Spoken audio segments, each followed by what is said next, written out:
No,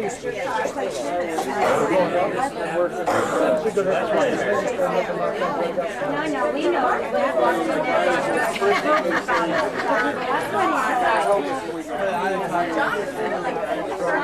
Special treat for Sam and Patty right now. So if you'll give your attention to these gentlemen, they're going to do something special. Was this a party? Oh, nice.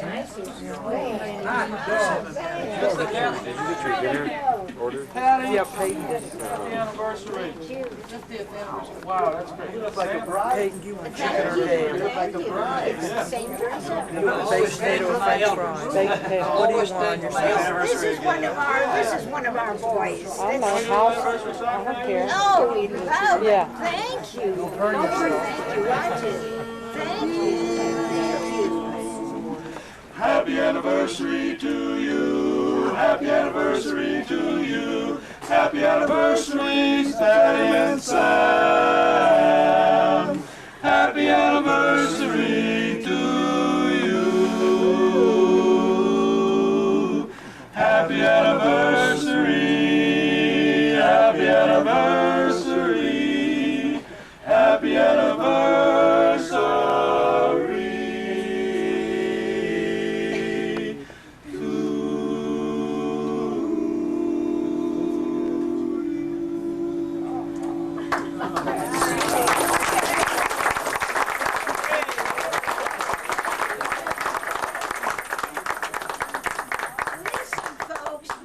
Professional quartet.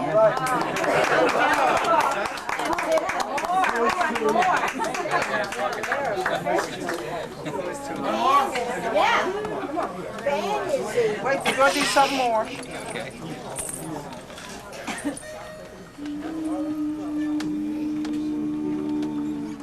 Who's that coming down the street? Who's that looking so petite? Who's that coming down to meet me here? Who's that? You know who I mean. Sweetest who you've ever seen. I could tell her miles away from here. Yes, sir, that's my baby. No, sir, I don't mean maybe. Yes, sir, that's my baby now. Sweet cookie, yes, ma'am, we've decided. No, ma'am, we won't hide it. Yes, ma'am, you're invited. Yes, right now. By the way, by the way, by the way, by the way, when we reach the preacher, I'll say with feeling. Yes, sir, that's my baby. No, sir, I don't mean maybe. Yes, sir, that's my baby now, right now. By the way, by the way, by the way, by the way, when we reach the preacher, I'll say, here's that wedding ring. Yes, sir, that's my baby. No, sir, I don't mean maybe. Yes, sir, that's my baby now. Yes, sir, yes, sir, yes, sir, yes, sir, don't mean maybe. That's my baby now.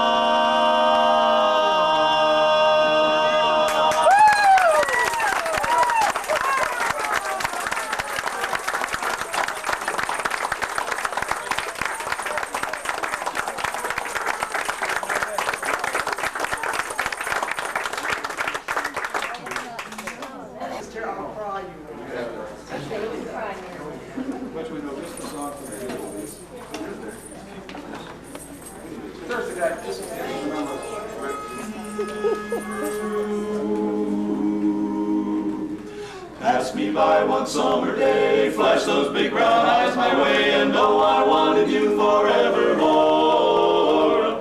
I'm not one that gets around, swear my feet stuck to the ground, and though I never did meet you before, I said, hello, Mary Lou, goodbye heart, sweet Mary Lou, I'm so in love with you. I knew Mary Lou, we never part, so hello, Mary Lou, goodbye heart, from your lips I heard your voice, believe me, I just had no choice, while horses couldn't make me stay away.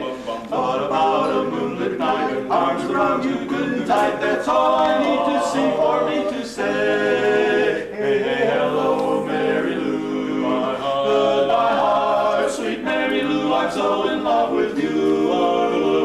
I knew Mary Lou. We'd never part. So hello, Mary Lou. Goodbye, heart. Goodbye, heart. Hello, Mary Lou. I'm in love with you. Yes, hello, Mary Lou. Goodbye, heart. Right from the start, I said hello, Mary Lou. Goodbye, heart.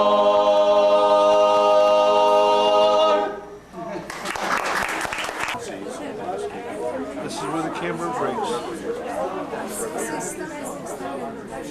Decided that he's going to make Acclaim. Okay, the House President. He had a great dream and started said, no, we're going to have this waterway. And because they use slave labor. What do you think? Number one reason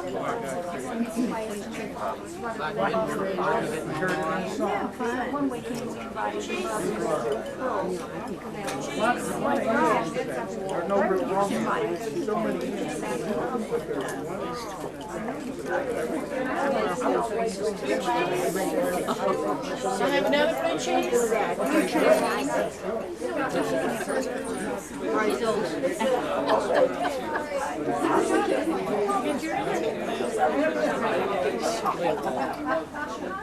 Okay, the house dressing. Now we know why you're saying it. All the fingers.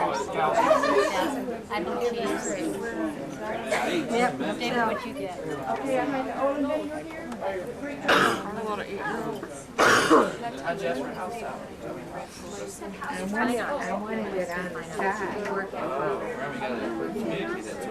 You have to tell her if you want. I did. You did. She didn't do it. Maybe you got your rocks out. She's in trouble. Maybe I got your rocks out.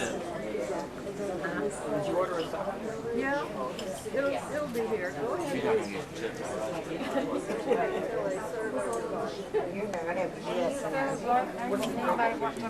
I've got a little too many than I need already. Yeah, I'll take your good. I love understanding. They don't like me. That's the trouble. Hello. Hi. Y'all got anything interesting to tell Aunt Pat and Uncle Sam? Yeah, once with Oh, that was real stimulating. You're not going to tell that story, are I sure am. You gotta wait and see. My mom has some. And I never told her. I never said anything to anyone. Juilliard School of Music. Oh my God. I guess 5 years ago. They do look bad. I wouldn't get married when they get me.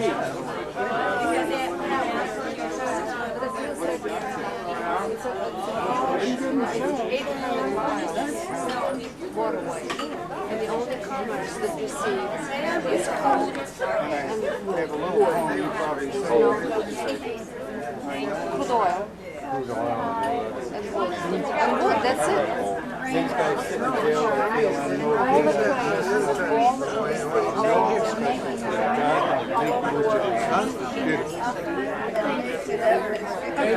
Italian on the side. Yo, yo.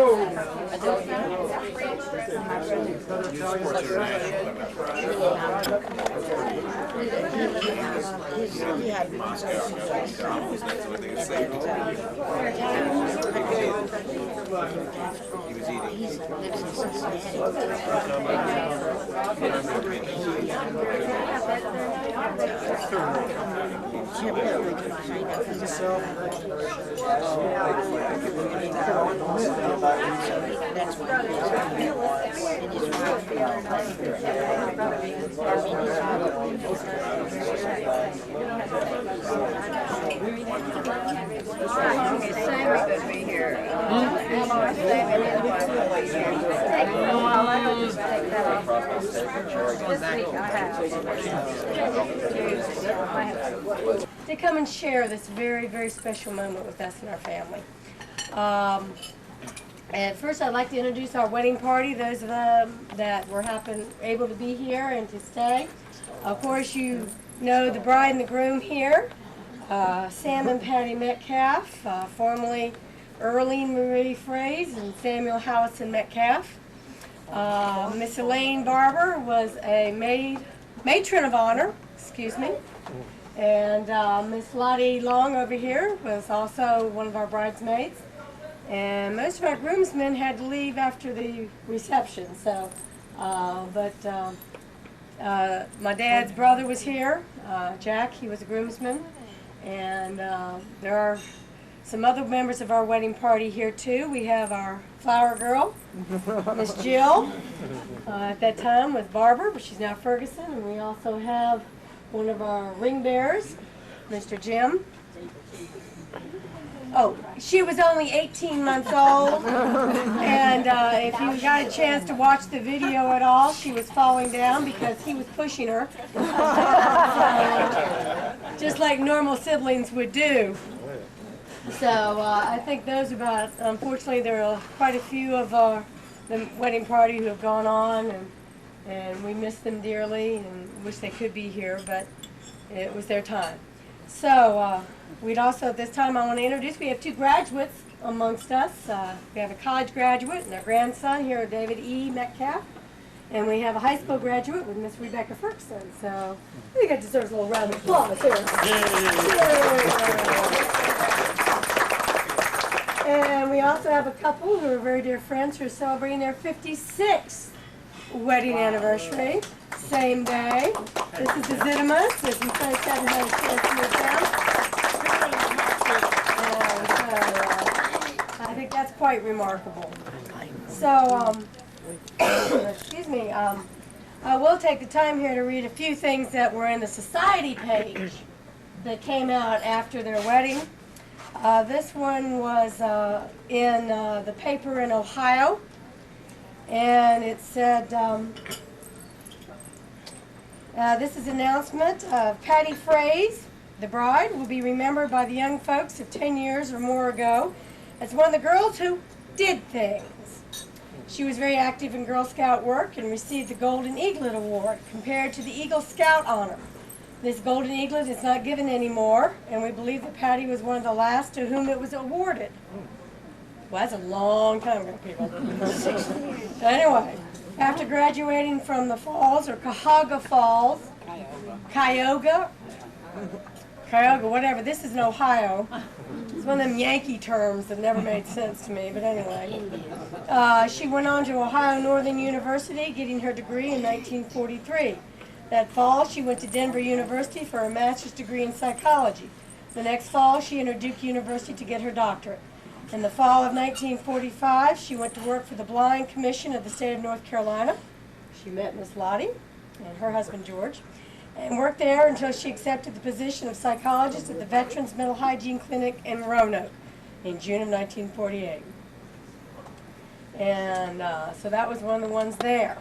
Then another one that came out of the Roanoke paper was just a little blurb, and it said, a young Roanoke bridegroom who took his vows and left forthwith on a wedding trip thought his new car was suffering from a case of nerves. After a few blocks of rattling, he stopped, examined the car. Finding no tin cans, no tennis shoes, nothing, etc., he drove on. The noise persisted. Stopping at a service station, he enlisted the aid of a mechanic who soon discovered that some gentle soul had filled all 4 hubcaps with gravel. Now, so, I'm going to relate 2 stories here of these two before they even met.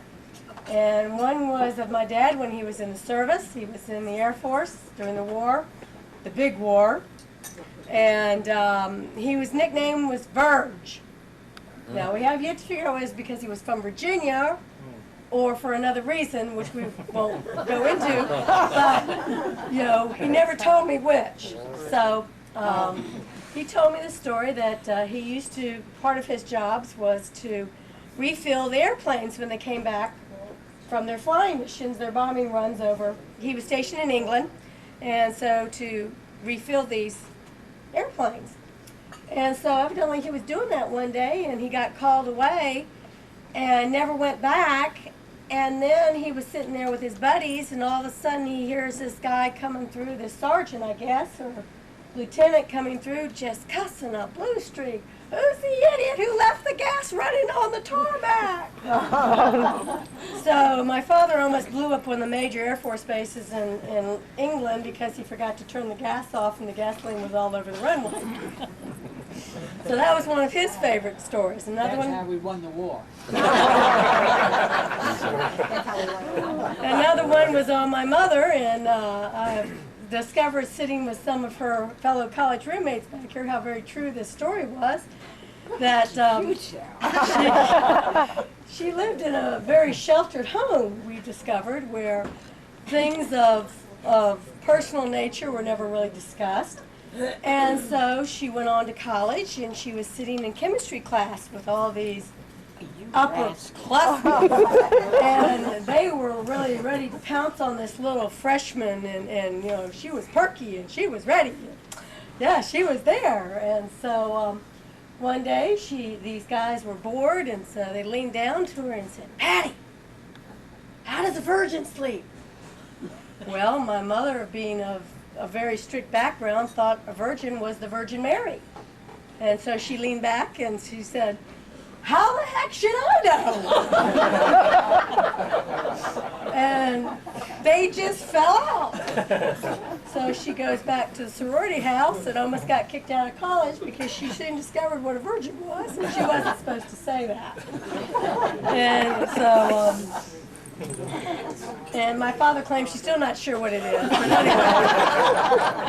So those are two stories on that. So how did they meet? They met in Roanoke, Virginia. She got an apartment about 2 blocks up the road from where my father and his family were living. And she had a brand new automobile. Yeah, brand new Buick. And so she would go cruising by, driving this brand new car. And he would be out there going, And he was bagging groceries down at the bottom of the hill at a little grocery store down there. And so she'd come in and go, "Hi, Sam." And, well, Just go ahead and embellish it, Princess. well, I'm trying. It was a really boring story till I got hold of it, okay? And so he finally got up the nerve to ask her out. And so the very first date they had, they went to a Virginia Tech and Virginia Military Institute, VMI football game. And he proceeded to pour drink all over her brand new suit. Dr. Pepper. Okay? And so then, needless to say, it was a miracle that he even got a second date. So this time, Betty Crocker here decided to cook him dinner. And so Betty Crocker's in there cooking, and at this time she had really accumulated, she had quite a affection for finer things like silver and crystal and china, just like most young women do. And so she'd set this very elaborate table, and so she's in there checking things out, and she'd put a little mirror up by the stove so she could check him out in the room. And so here he is, checking the back of the silverware, see if it's sterling or not. So they did get together, and she decided to take him up north to meet the family. And so he got his opportunity, and he had the chance to sleep with his future father-in-law. And that was quite a treat, because his future father-in-law did the spread eagle. And so he didn't get much sleep that night. So they went ahead and got married, and he went on back to school, and they went back to Blacksburg and set up over top a little appliance store, is that correct? And where she made money by sewing buttonholes. Nickel a buttonhole? Is that correct? About right, nickel a buttonhole. Now, of course, by the time we came along, she couldn't even sew a button on. Now, how she made money sewing buttonholes, I don't know. But anyway, so about that time, they were blessed with a little baby boy. So Sammy came along, and a little pride and joy thereof. So he finished up school again there at Virginia Tech and started out in dentistry. And decided he didn't want to have his hands in people's mouths all his life, so he switched eyeballs. And so they ended up moving to Memphis, and while there, where that's the Southern College of Optometry is there. And while there, they went through a very trying period where there was a tubular pregnancy in which they lost both the baby and almost her. And then they had another blessing. They had another little baby boy, Earl Wayne. So he's truly a Southern Tennessee boy. And he finished up school, and then they came back to Blacksburg to set up shop. And while they were there and started their new life together with their 2 little boys, they got the biggest blessing of all. You know? What can I say? The one that has the most charm, looks. Need I say more? But anyway. And so I happened to come along. And so we lived in Blacksburg there for 30 some odd years and raised 3 children. And they went through many trials and tribulations, as most parents do with their children, and as most people within the community do with one another. And decided that, well, they wanted to retire, so let's go halfway there, and they moved here to Newport News.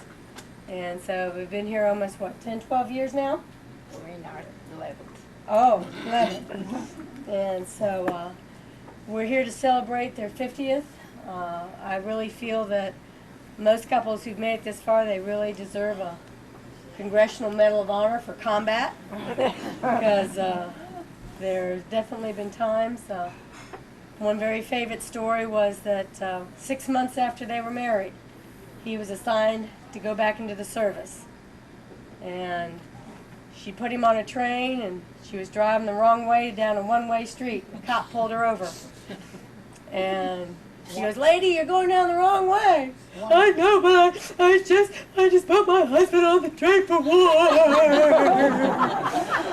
So, 1 o'clock in the morning at that. So, and that and the actual photographs of my mother crying at the wedding is about the only time I think I've ever seen you that emotional.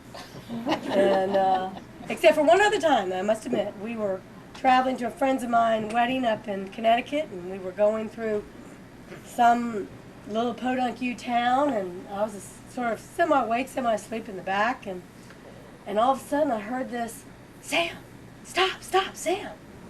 And I thought, oh gosh, who'd they run over? What'd they do? You know? And I sat up and I looked around, and there was this motel that looked like the Bates Motel. You know, but it had this little gym set out front that was sort of falling down and rusted. And I looked at my mother, and she had this real dewy-eyed look. Oh. And I said, "What is this?" And she goes, "We spent our honeymoon here." Needless to say, I about threw up, but I thought, oh boy, this must be a real thing. So other than that, we're very fortunate, and we're very proud to have, as my brother alluded in the prayer, to have such very good role models as both human beings, as parents, as friends. But that's how you have a relationship to last 50 years. You're best friends, and you share everything with one another, and you share your lives and your joys and your triumphs and your sorrows. And it's been a pleasure for my husband and I to be able to witness that, as we've experienced that with our children, and with the trials that we have, that we've had the experience that we could lean on by having them here with us. So again, we thank you for coming and sharing your time with us and with them. People have come from all over. We have neighbors and family friends and relatives and people who grew up with each other, and that just speaks volumes, and we appreciate it more than you will ever know. So on behalf of my brothers and my sisters, I've been very blessed with 2 wonderful sisters-in-law who couldn't have asked for better sisters. We thank you all very, very much, and we're very proud of you all. And so we got together, and we did this, that you could hang whatever retirement home or toll booth I put you in. And this sort of commemorates a little bit of your life. Oh, wonderful. Oh, look. Who did that? Isn't that wonderful? So it sort of gets you a little bit from the beginning of your life to the three of us when we were actually cute. The thing is, where are we going to hang that thing? Like I said, whatever home I plan to send you to. So if you guys want to say something, or I'm sure you do, but I don't know. I'm going to go ahead and put this over here. Well, she said something about saying something, and she said, Mother, I don't want to say that you can say it, but I know you're going to want to, but go ahead, you can do it, but I don't, if you promise you don't say too much or take too long. So I'm not going to say too much. Time's up. But I do on a serious mode, you know, do you know that most of you folks here have been associated with the Girl Scouts, I'm sure. And we used to have a round that it said, and it went, make new friends but keep the old, one is silver and the other is gold. And it was a round like, and you folks are definitely the gold. Do you realize that with the exception of 2 or 3 here, that everybody in this room has known us, and we have had the privilege of knowing you folks and loving you folks over half our married life. Most of you we have known 25 years plus, which is half our married life.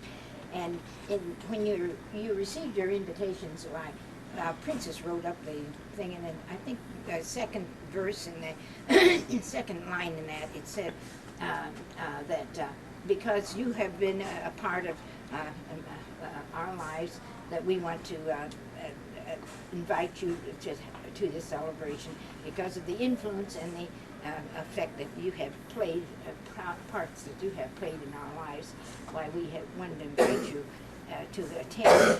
And so when I was thinking about something that to give you folks as a memo or something of the occasion, and we got these bookmarks, and the thing that caught my attention is when it says, this day is filled with happiness and joy, ours to share, with all our friends and relatives who came to show they care.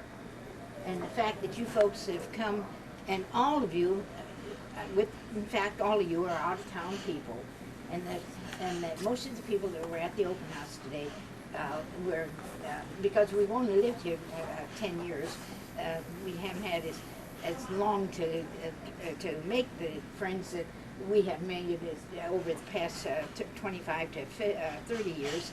And the fact that you folks, all of you are from away as far as California and as far as South Carolina and just Michigan, Ohio, and it shows that you cared enough to come and celebrate with us, and you don't know how much we appreciate it.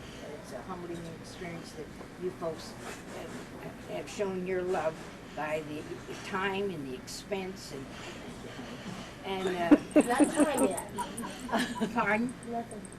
And so I said, I'm not supposed to take too much time, but I do want to express my appreciation that you folks have shown it by being here with us. And I would like to make this two comments. When we started this celebration, we didn't do anything on our 40th or our 45th, although our 30th, we spent it with the Carol and Ike Keys over here down in Chattanooga. It happened to be on a Sunday, and we were there that weekend. We were visiting them, and it was our 30th wedding anniversary.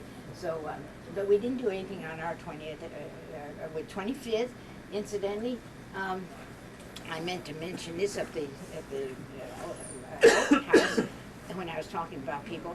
Mary Lou made the cake at our 25th anniversary. She and Mother, that you all knew my mother, And they planned a surprise party then on Sunday afternoon, and we went to Roanoke, sent us to Roanoke.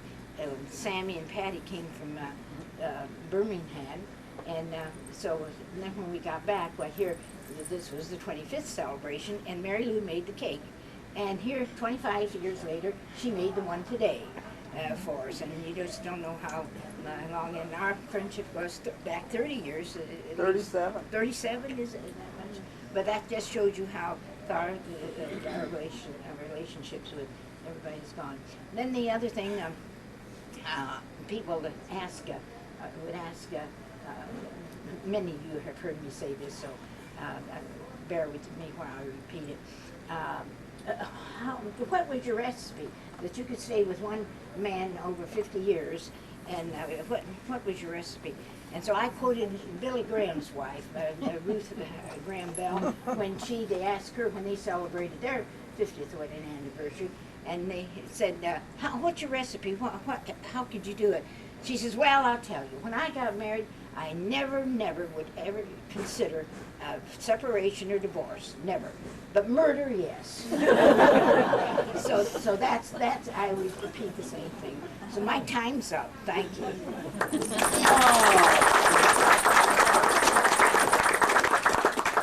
I could not let all this conversation just go like this without saying a few things. So I'll be on here for another half an hour. I only have 78 minutes left. Jimmy, timing. Timing, Jim. Peyton only has 78 minutes left. Well, I think he's doing real well. He had 7 major operations in less than 2 years, and he's still standing up here to prove it. Okay.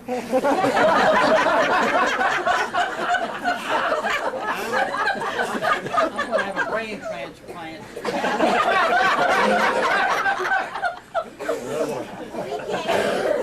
You know, when we were young, we were down in North Carolina and enjoying the clear, cool, rainy weather.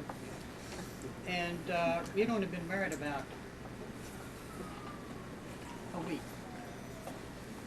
And we went out to eat, and we came back, walked down the street, and there was a big puddle we had to cross, right, at the edge of the corner of the street.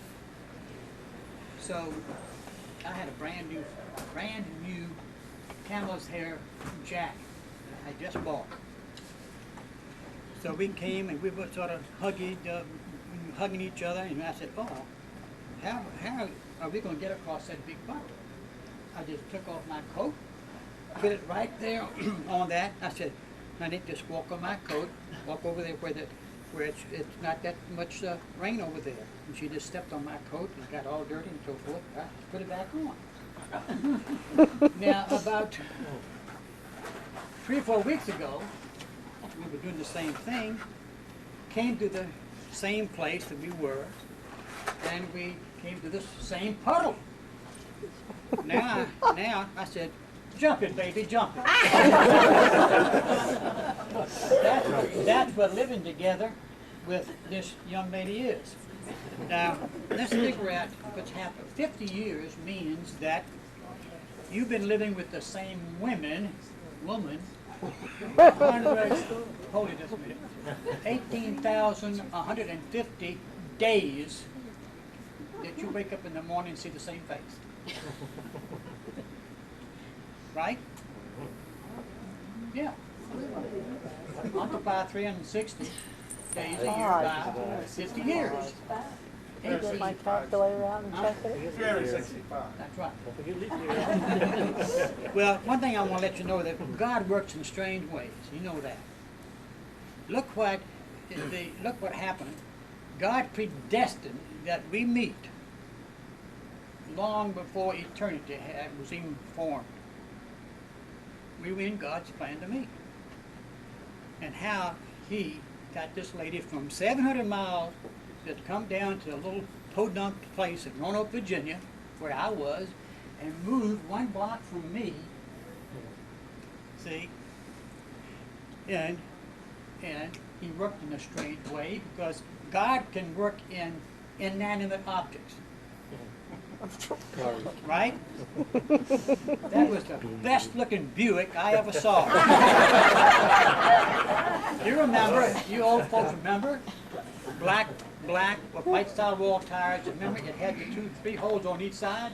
Oh, I said, and when I saw that, I said, I got to have that car. Even if it had considered marriage. Are you sitting down with that? What's that? That was your last word. No, I'm not through yet. Well, I want to let you know, since my marriage, I have people come up and to me and say, who are you, what you are, what do you believe in? What is your philosophy? Well, I'm going to describe to you who I am and what I am. And I can't remember it, all of it, but I'm going to give you the first few things. The first thing, I'm a right-wing,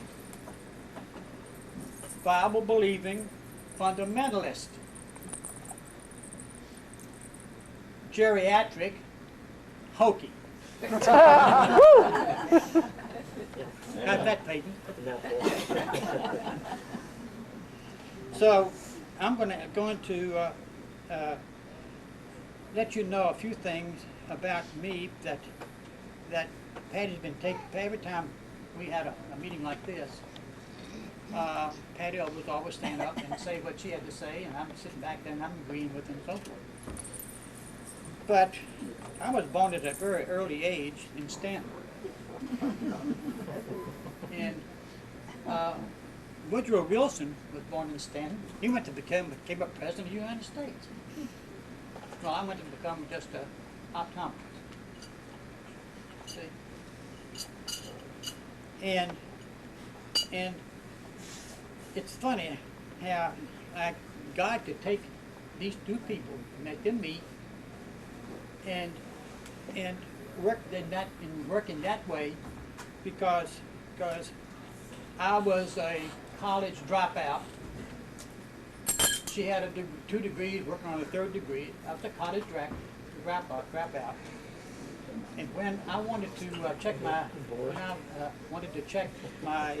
report card, and I had changed courses about 3 or 4 times, and I went back and get my report card, and I was going from architectural engineering to biology, and I took a course called, what did I mention that to you, Peyton? Quantitative something or another? And qualitative analysis. Who knows what that is? Yeah. And, yeah, quantitative and qualitative analysis. And I was there, the first one there, and after 5 minutes, I was in Wawa land. Wawa land. I didn't have the faintest idea what he was talking about. You have to have prerequisites before you get into Oh, that. oh, is that what? Probably wanted that brain transplant. That's right. So I went home, and on my way back to Roanoke, and walked in the front door, and I said, I'm here. She said, I noticed that, but what are you home for? She says, I don't want to go to school anymore. I want to work in a gas station and pump gas. Because in order to pump gas, people have to come to you to get gas. I couldn't sell anything if I went door to door. But people come to me to get what they need.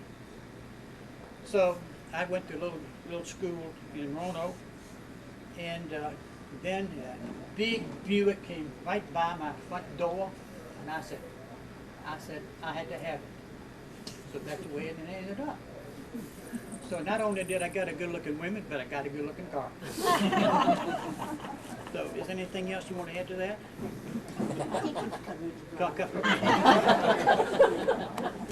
What year was that Buick? 1949.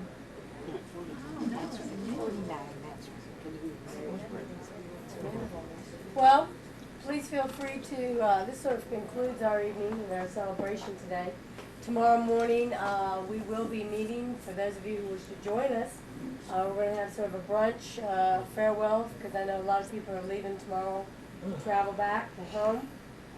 They're on Mercury Boulevard. There's a restaurant called Old Country Buffet, which has a buffet breakfast. all you can eat, whatever. And your food, please feel free to join us at 9 o'clock in the morning. We'll be there. And again, we thank you for coming and sharing your time and your lives with us. And please feel free to sit and drink some coffee, eat some more pie. It's there. We will also be going back probably to the Keller home for sit and talk. And I don't know, Jimmy will probably play cards. And I thought Yeah. we were going to tell stories, Princess. we can tell stories. We most certainly can. You have one? I have a story. Uh-oh. All right, you gotta stand up and tell it. Well, from the Metcalf's influence, I became a dyed-in-the-wool rightist Republican. So one time, many, many years ago, Sam and Patty and I were driving down 460. 81 may not have even been built then. And we were driving, Sam was driving. And we were going on 460 all the way to Norfolk for the Republican convention. And per usual, I was laying on the back seat asleep. I had my white pillow and I had a white sheet over me, actually covering my head. And we were on our way to the Republican convention, and all of a sudden I heard this, I thought, oh dear Lord. And Sam pulled over and the policeman came up and he said, you know, do you know what you were doing? And Sam said, no, no. And I went, oh. And he said, you were speeding. And I think, I went, oh, again. And Sam said, we were on our way to the hospital. I have to take this sick person to the hospital. And I went, oh. And the policeman said, go right ahead.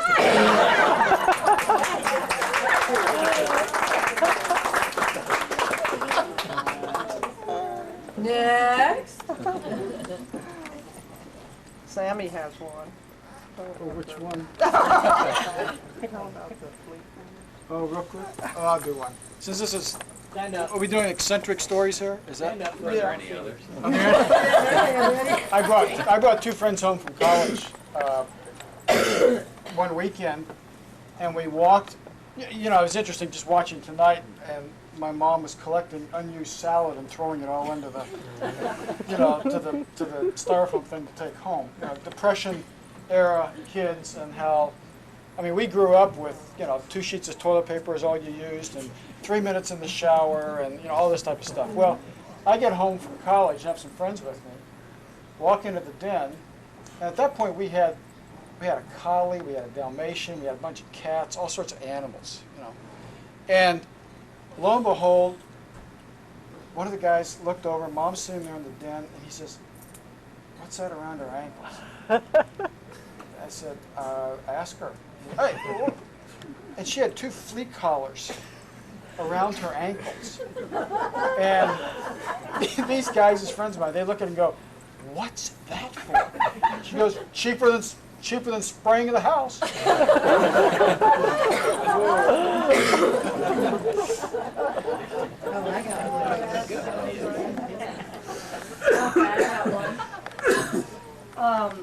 One of the favorite family stories is that both my mother and my father figured that they could be everything to everyone, and they could be both weatherman, and they could be the doctor, and they could be the veterinarian.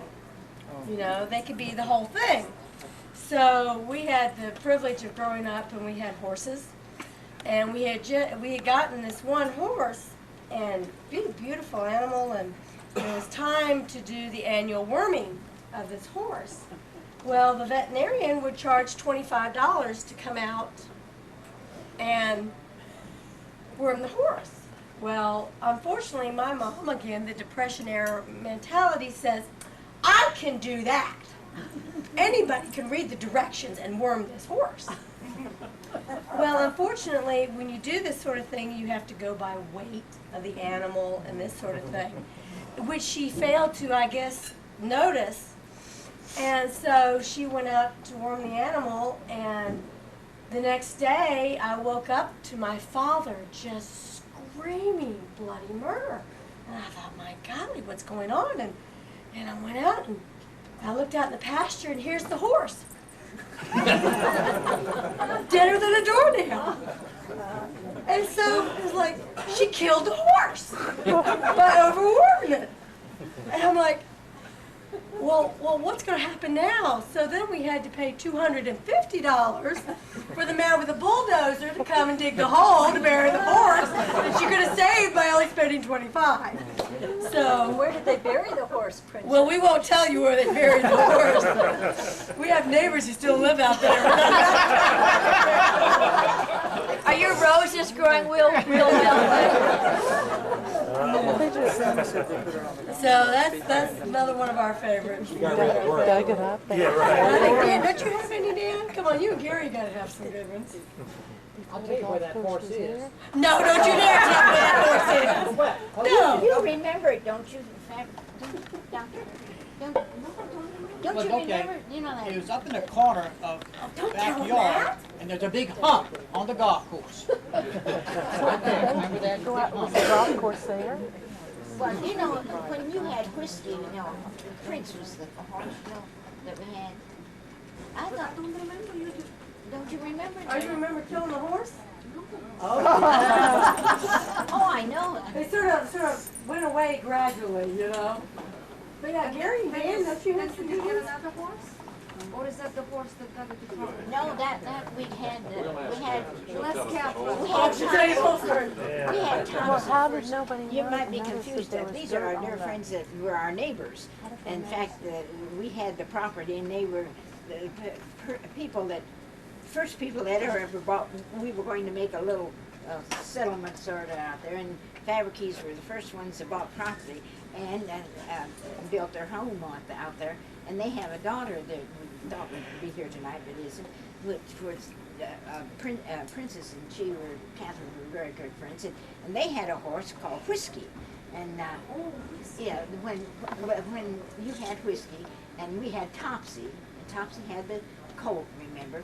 And the excitement when that colt was born, you remember that up on Marlowe's, up there, and then we got Prince, and actually Sam had a patient that came in and had her eyes examined, and she was talking about something about wanting to sell a horse. I think that's what it was. And Sam says, "All right, I'll take it on your bill. You know, I'll examine your eyes and so forth for the horse, and I'll pay the difference." And so that's how we got the horse. Remember Prince? That was the horse, Prince. Yeah, it was after Topsy. Well, anyway, we got more stories now. Oh, Go all ahead. right. Well, anyway, that's what happened. So, I want to hear Dan and Eric, because you just got some good stuff. All right, I'll do this. You get to know a family a little better when you live in there. I got to be careful too, because they got to know me as well as I got to know them. But I had the privilege of living in the Metcalf's home while I was a student at Virginia Tech, and it was the thing that the Lord had provided for me, a family to stay with and to actually adopt me. I think Gary still has a Bible that I signed. My last name is Metcalf in. But that's right. Still have that. Yes. But as you know, the beautiful house that I got to live in and study and everything, get me through college, had all these wonderful trees that were all grown up around it. And it was just a beautiful setting. But you could not touch these trees. You had to rake the leaves every fall and everything, but the trees had to stay, even when they were rotting down at the base. And one of the other students who was there, who was already gone to heaven, Eddie, had a saying, and that he got from hearing Patty over the years or over the months say, "No, leave the trees there. You know, when the Lord is ready to take the tree down, He'll take it down. We just need to leave the trees there." Eddie would say, "Except the Lord take down the tree. Those who take it down labor in vain. So one day, I'm coming out of the room as usual, run down the steps, open the front door, come outside, and there's a tree leaning against the house. I kid you not, it was at least a 45-degree angle against the house. And I said, I can't believe it. They let it go this long. I ran back inside. Sam, you got to see this. Come out here. Wait, what? What? He comes out. Patty!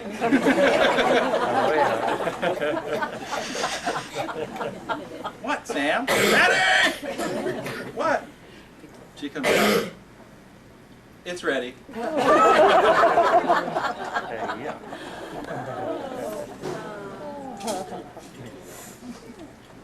Okay, Gary, you got one?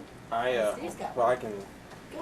Yeah, I have maybe a little different story. I remember the barber Metcalf get-togethers. I was married into the family, so I didn't have the privilege of knowing them from the beginning, but I certainly got together. And one of the highlights of it was just our sitting around telling jokes, and there was some real memorable and great times.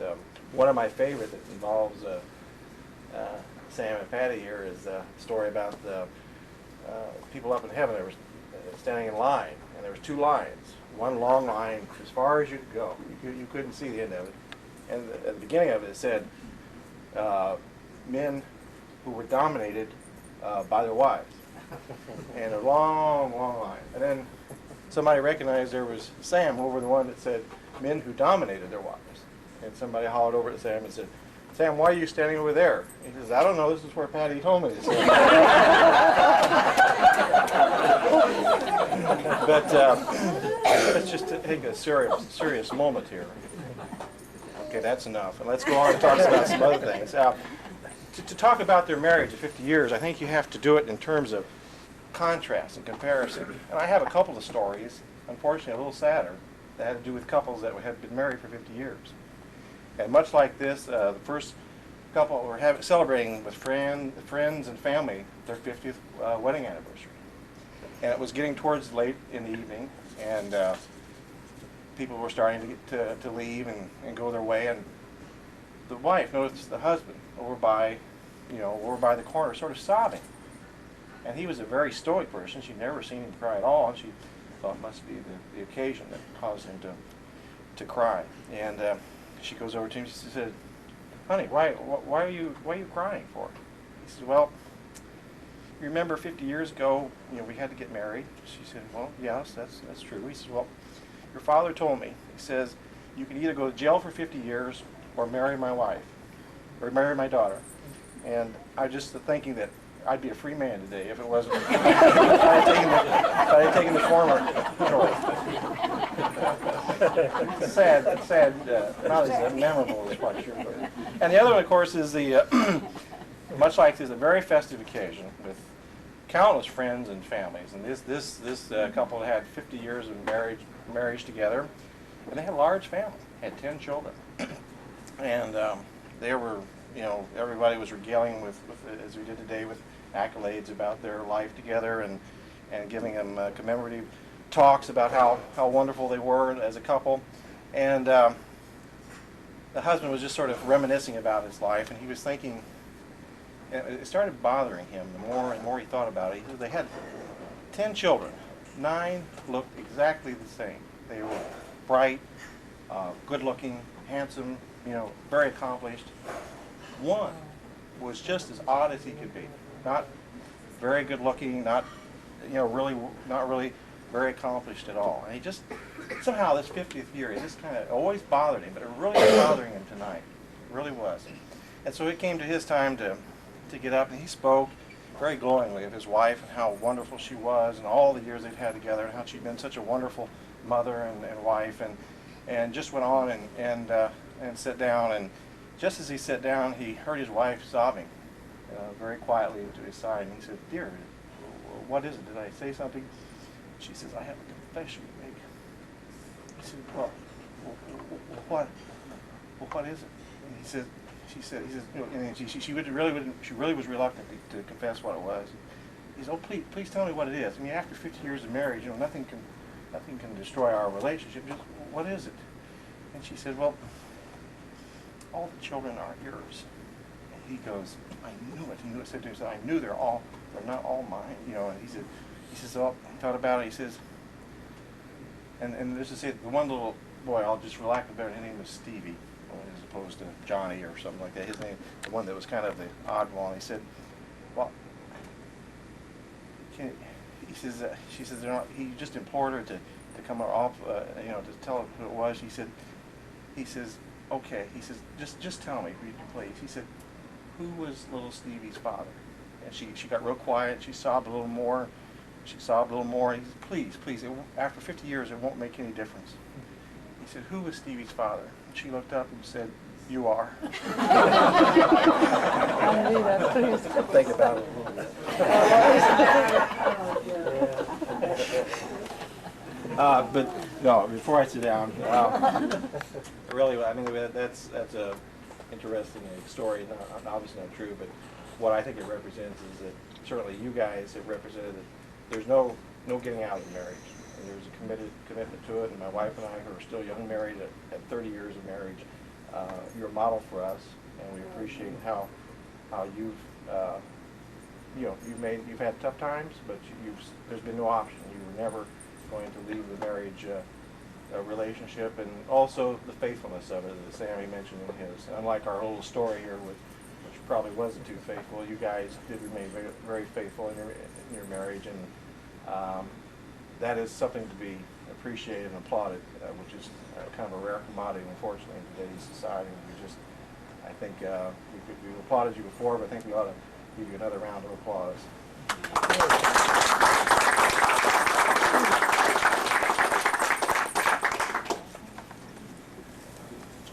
I would just like to say a word about our children's home. It's called Bethel Bible Village in Chattanooga, Tennessee, which has been the only orphanage in the United States for prisoners' children.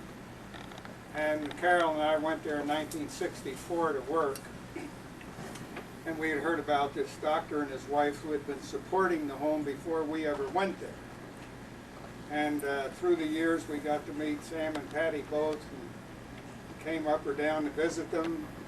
And they have built one of our homes at the children's home to provide housing for staff members. And so these are folks behind the scenes that really, and we know they've invested their lives in people. And I'm very thankful that they've invested their lives in our kids, and the fruits are there today. Many of our kids are married, have Christian homes today, and are raising their families properly. And so I'm very thankful for their investment. It's been a joy for us to get to meet the family through the years, and we just thank you for letting us be a part of this with you.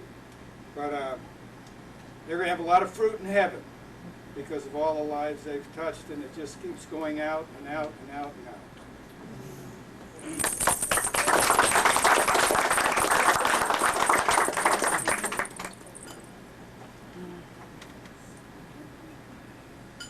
Anybody else want to venture? Dare they? We'll let you tell something. I'll tell a couple. I got out of the service in 1977 and ended up renting a room in the garage there in Blacksburg and stayed for several years. I was single, and I don't know what year it was, but I think it was a Saturday. I brought a girl over I'd met at church. I thought we'd go for a walk back in the pasture, you know, behind the place. And I introduced her to Sam, and first thing he said was, well, Gary, this isn't the girl you had here last weekend. I think she was a redhead. It was something like that. But It was a redhead though, wasn't it?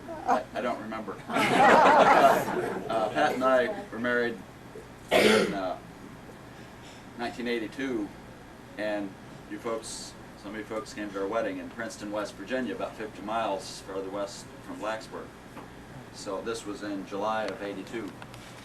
And I was working at the time up in Philadelphia. So we got the car loaded. Came a big rainstorm. We were leaving Princeton, but we're going to head through Blacksburg, or at least drive through and hit Interstate 81 north. And you know what a mess it can be, all the things going on at a wedding. And people are loading your car for you and so on. Well, it didn't get done as ordered, so we had the wedding cake in the car.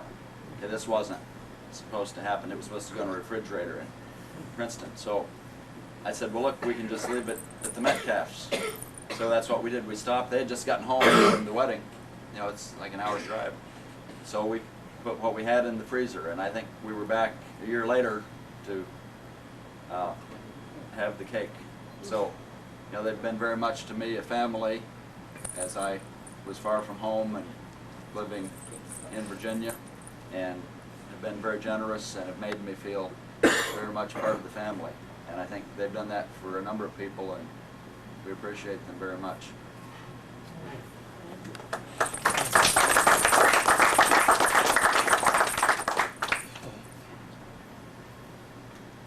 I would like to say something as a daughter-in-law, because there's always these mother-in-law jokes that go around, but I've told people this for many years, that seriously I could never have more supportive in-laws, because they have loved me and supported me, and if Sam and I ever differed on anything, they always took my side. You can't ask for a better situation than that. They scolded him for traveling so much. And also, Patty, I want to thank you, but because of your cooking, Sam has never said to me, my mom cooks better than you do. I've never had to compete for 25 years, so thank you very much. Because she liked you better than she did me.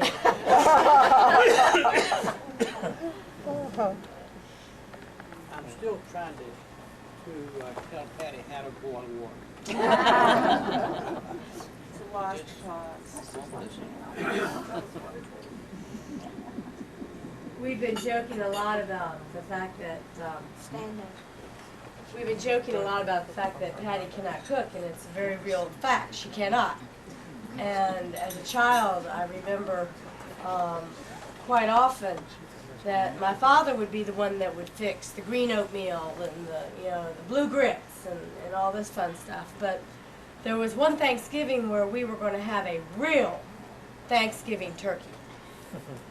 And so the turkey went in the oven, and the oven went on, and we just sat there and watched, you know. And it got golden brown, and it just looked great, you know. And so we were all anxious and ready to have this wonderful Thanksgiving dinner, and pulled it out of the oven, and put it on the platter, and went to serve it. It was still frozen. Because she hadn't thawed it, and she hadn't taken out all the stuff that was in the inside. And so we just sat there and went, where's Thanksgiving dinner? And so needless to say, she never cooked Thanksgiving dinner again. But I will say this, that the older she got, she decided that she was going to take cake decorating at 75. And she did very well. Now, of course, she always had to come to me or to Mary Lou and say, bake me a cake so I can decorate it. But I applaud anyone who does things, takes on new adventures. And I applaud both of you because you've never backed away from adventure. And you've never backed away from new things. And you've taught us, all three of us, not to back away from new things and new challenges. And we're very grateful for that. Very grateful. Can I say something? Yeah. Peyton and I met the mate from the guest, and these were paper plates. And she said, don't throw those away, we can wash them off. And so we washed them off.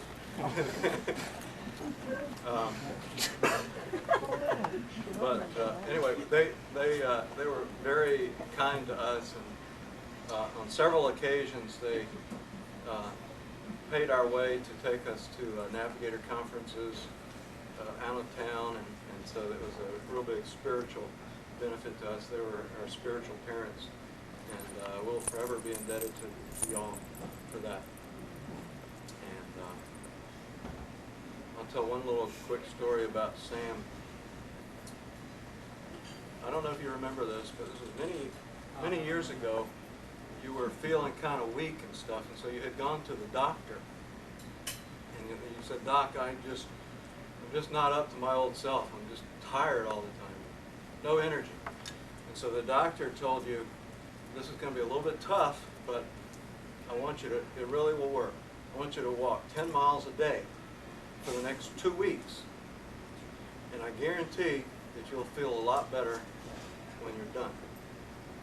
And so he agreed to do it reluctantly. So after 2 weeks, he called up the doctor. And he said, "Doctor, I did what you said." And the doctor said, "Well, how do you feel?" And Sam said, "Well, I haven't felt this good since I was 18 years old. It really worked." And the doctor said, "Well, good, come on in, I want to see you." And Sam said, "I can't." The doctor said, "Why not?" And Sam said, "Well, I'm 140 miles away."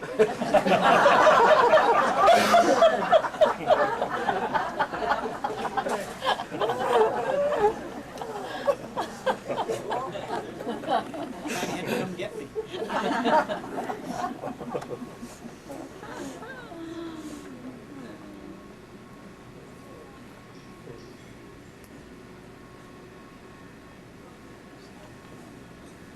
Princess, may I say one serious thing? Sure. I don't know, you gonna cry? I'm gonna try not. Okay. I'm a crier. But we've known each other for 37 years, and I don't think anyone can live through 37 years without ups and downs. And every day of those 37 years, Patty and Sam supported me. No matter what happened, where I was, or what was going on, I knew that they would support me. They may not have agreed with some of the things, but they always supported me, and I appreciate that and always will.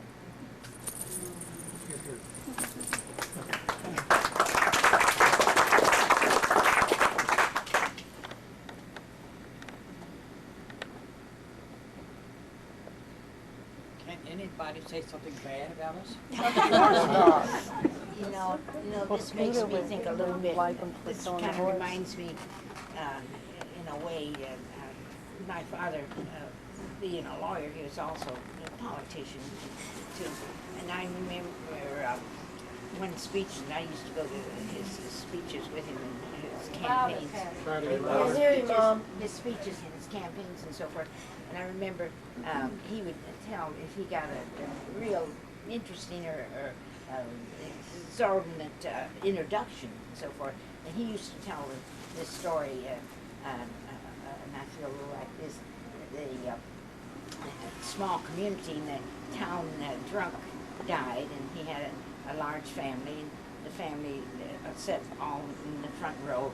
A number of people lived there, and the children just stair steps and so forth. And after a real big introduction, so he said that he felt like when the preacher, they were not church people, and they had to bring in a preacher. And of course, every preacher tries to bring out the good of everybody, and at a sermon or a funeral. And so he said that he was, I'm getting this from my sister over here. You can't hear. Okay, I'll try to mumble a little louder. And so the preacher got up and didn't know the facts of that the man was a town drunk. And so finally he went on telling about this man. He was, how kind he was to his children and what a lovely family he had long. And finally the widow turned over to the largest son next to her, and she says, "Slip up there quickly and see if that's your pa in that box." So sometimes I just wonder that, we appreciate your remarks and all that, but I just wonder, are we in that box? It's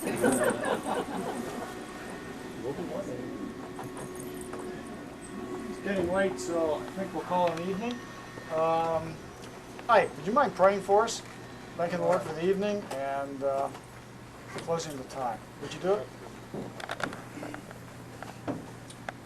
If you want to hold hands there, let's do that. This doesn't happen very often, a special occasion like this. I think it's wonderful that many of us sit here married when God chooses a special person for us out of billions of women and men in the world. It's just a very special thing, and I thank God for His blessing upon Sam and Patty and their family. Let's pray together.